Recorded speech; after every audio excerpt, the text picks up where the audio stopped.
We have some breaking news out of a Pennsylvania courthouse where a judge has just handed down a sentence for Bill Cosby. The once beloved actor and comedian was convicted for drugging and sexually assaulting Canadian Andrea Constand, and Arthi Pohl is here with the details. So Arthi, what's the sentence? Well, it's interesting. We've got a couple of sources coming out with information from the courtroom, and it looks like that sentence will include 3 years in prison. Now, I do have one reporter that's saying 3 years, another that says 3 to 10 years.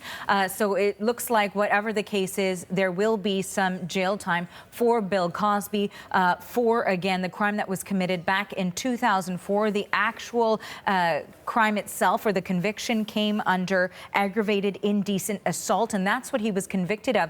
Is this necessarily a surprise? Well, the state sentencing guidelines actually indicate that 22 to 36 months in prison, plus or minus 12 months. So perhaps this was not necessarily unexpected when it comes to the actual rules surrounding sentencing, but it might have been a surprise because we know he's 81 years old, he's legally blind, and that was part of the argument that his defense was making, that he should not serve behind bars in prison, that he should do house arrest. But we know, again, the prosecution was asking for 10 years, and that would be the maximum sentence in this particular case, because we know there were 3 convictions, and the judge essentially merged those all into one penalty. He's 81 years old. He doesn't have any other prior convictions at this time. So this is the latest information we're getting right now. In terms of where he will go, I was just doing a little bit of research about this, and it says essentially that he could go to any state facility, and that's partially because they are able to accommodate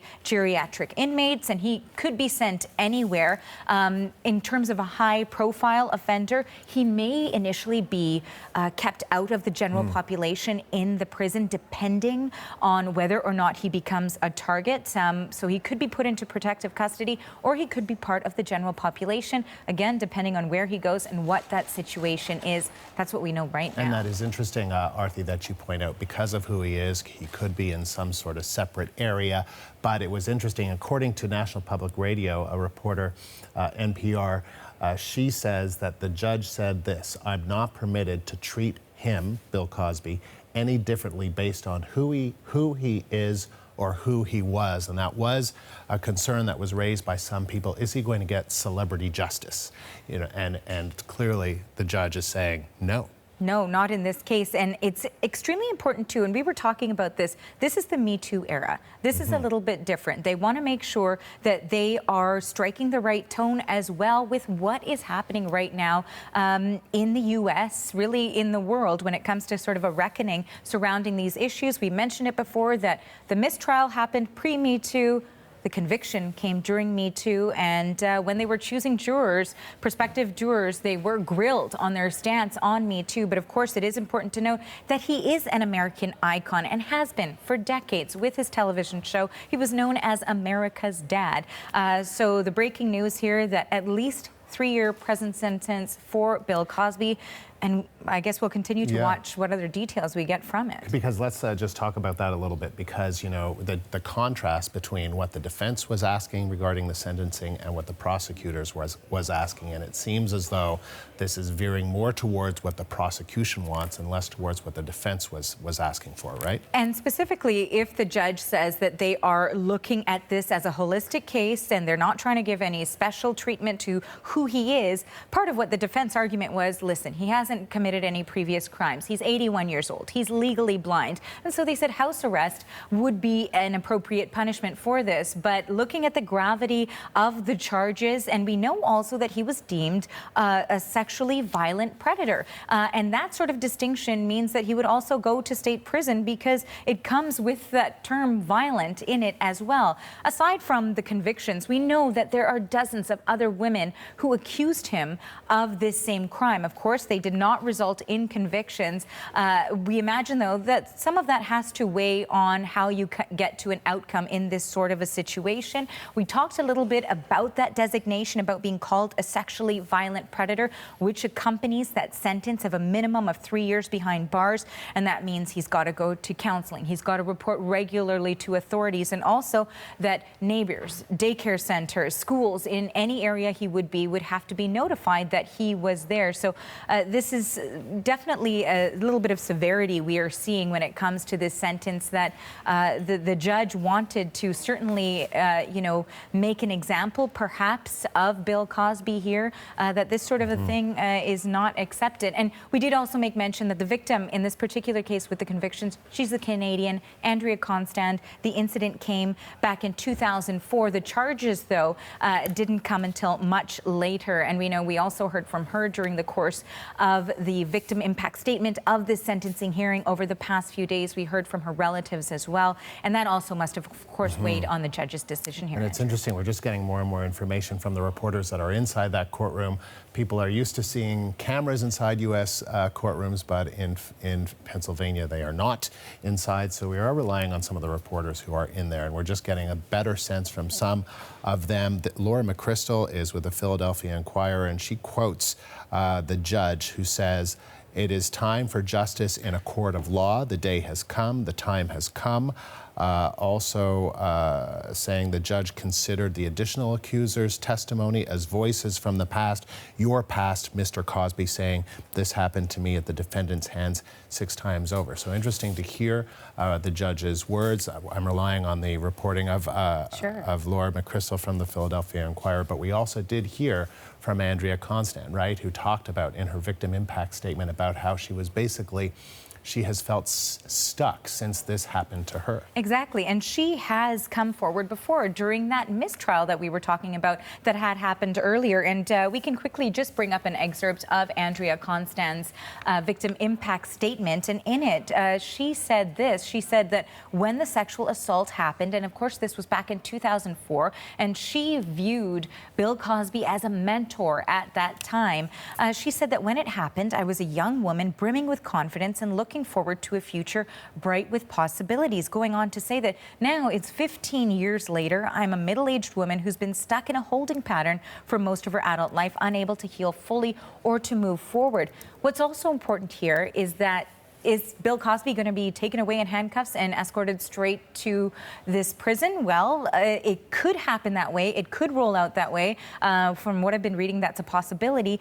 But we also know that there are rights to appeal. There's already been an indication from Cosby's lawyers that they have already filed several motions suggesting they will pursue an appeal that challenges the judge's sentencing and ruling in this case.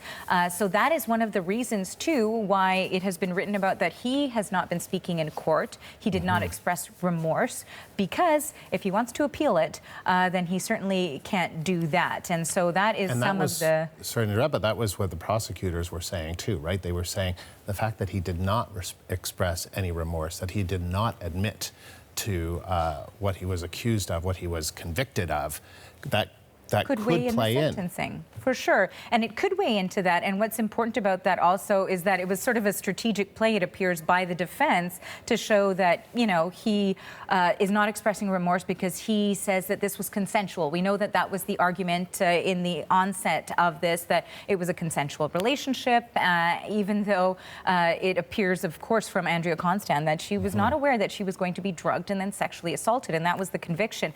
Just one other moment here that we're learning from an NBC reporter that I'm reading again. We're both relying on reporters who are inside the courtroom right now. And she is saying, in fact, that the courtroom is reminded silent as Cosby was sentenced. He was sitting at the defense table with no emotion.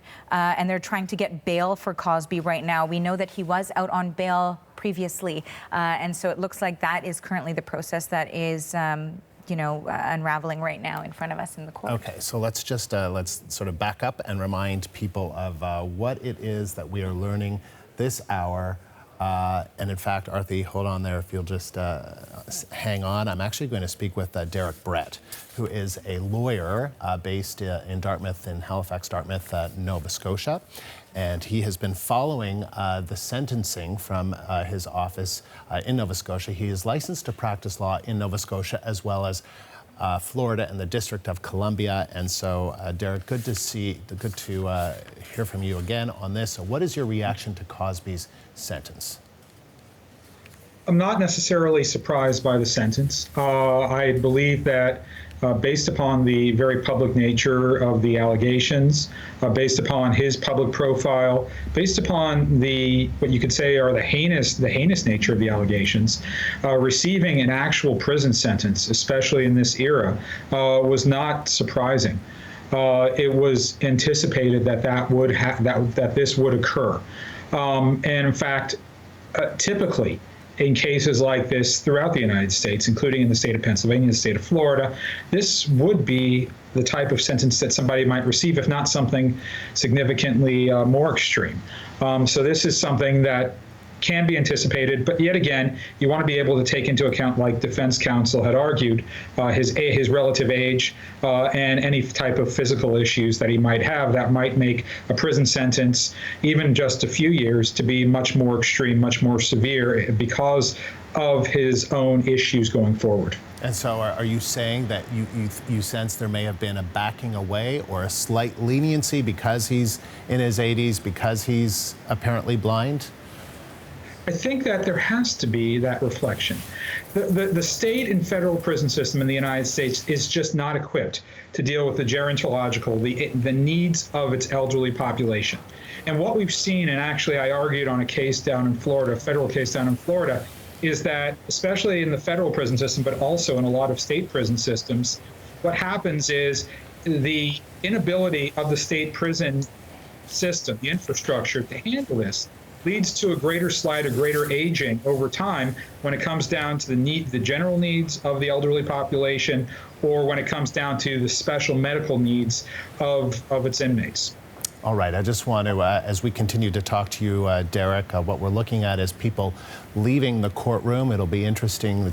I can see some reporters there and others that are leaving the courtroom.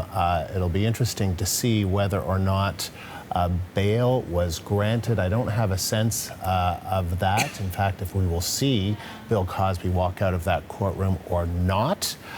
So these are just some of the images that we're looking at live, as clearly the sentencing is over, or a big portion of it is over, and that is why we're seeing people leave the courtroom. So what is your sense of that, if whether or not Bill Cosby would have been granted bail?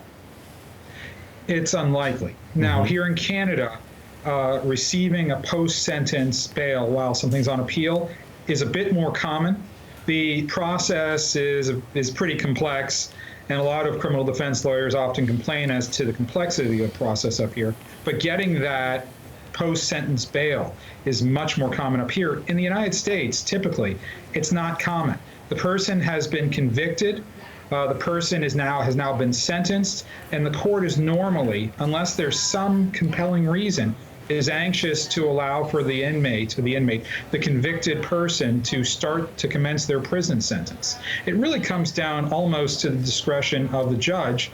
There are certain factors that would be argued, obviously, in favor of that, and it may also have to deal with whether or not the court perceives that there's something important, something compelling in what defense counsel may argue ultimately on appeal. But it's much more common, much more typical, that the person is going to start their sentence immediately and have to sit incarcerated until the appeal is heard.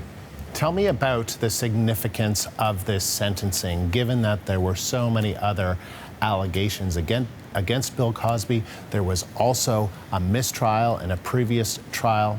Tell me about the significance. Well, again, you're talking about somebody who has one of the highest profiles you could imagine to be here. I mean, the only other person who I could think of who might have a higher profile, who was tried for this, would have been Michael Jackson about 20 years ago, and he was ultimately acquitted. However, when you're talking about that, but you're also talking about not just the factual details underlying his offense, number one, and you're also talking about the fact, although it's completely unstated, that there are dozens of other women out there who are also making similar claims against Mr. Cosby, who might be time barred from proceeding criminally, but under most normal circumstances in most states right now, may not be time barred from actually filing a civil lawsuit against him. This is something that should have been anticipated, number one. Number two, in the Me Too era, and rightfully so, we have a higher expectation as a public that the criminal justice system, the courts, will take this seriously and will not simply allow for these types of events to be treated nonchalantly, to be passed over as if this didn't happen, or the woman had come back too late into the game. Why hadn't she complained sooner? Those types of comments, that type of rhetoric, has no place anymore, within the court system, and I think that's recognized through the judge's sentence today. Well, it's interesting you say that because there's allegations against a Supreme Court nominee, and the president has made exactly those kind of comments. That why didn't? That's just shocking that would have happened. Of course, I'm aware of that. Yes. Yeah, I know. Yeah. I know you are. So, do you think that this is a seminal moment, Derek, in terms of a sentence of this kind against someone who was a celebrity, one of America's most famous? The answer to that is no. Mm-hmm. It's important. There is somebody of extreme celebrity status, but ultimately, the answer has to be no. There are a lot of other people out there who are being tried right now. There are cases, including one I heard about recently, I think it was in Alaska, where somebody received a sentence of house arrest for a similar offense. In the less high-profile cases, there's still this gap as to how these types of offenses are generally being treated on many factors, and we can allow for the studies to come out that reveal this long-term history. This is a start, but let's not interpret this as being anything more than one case where it's a start that hopefully sends a greater message.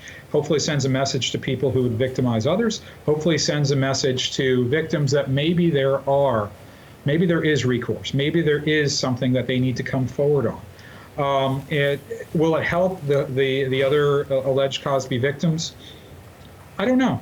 I guess it's ultimately going to come down to who each woman is and how this particular verdict affects her personally. The judge did say, I cannot treat him, Bill Cosby, any differently because of who he is or who he was. The judge clearly is trying to send a message that celebrity justice does not factor in here. Do you think that's important in terms of people who aren't well known, who victims who aren't well known, who aren't wealthy, who can't afford costly lawyers?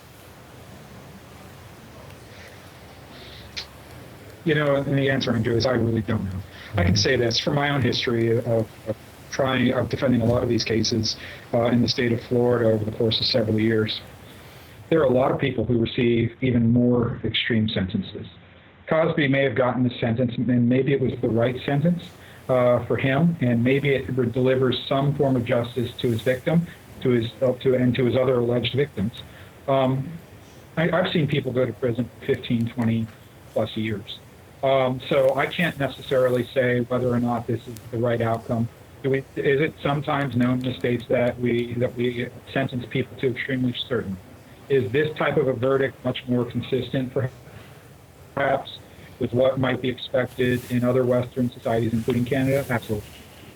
So what about the other victims, the other people who have come forward and made allegations against him? If they didn't have criminal court options, do they have civil court? Could they sue?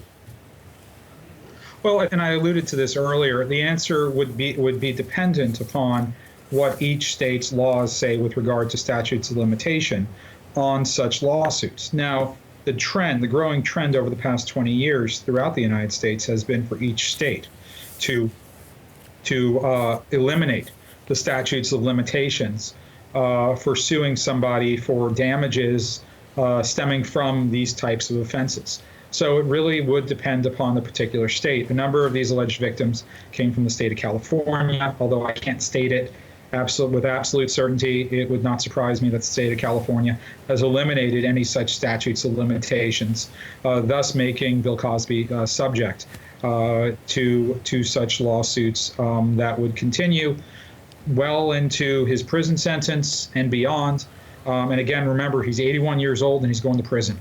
How many years he has left, especially due to the more serious nature of aging while incarcerated, I can't tell you. But his estate, if he were to die, would also be subject to those same lawsuits continuing. And Derek, final question to you is, what do you think this says about Andrea Constand, the woman who came forward and made these allegations against Bill Cosby?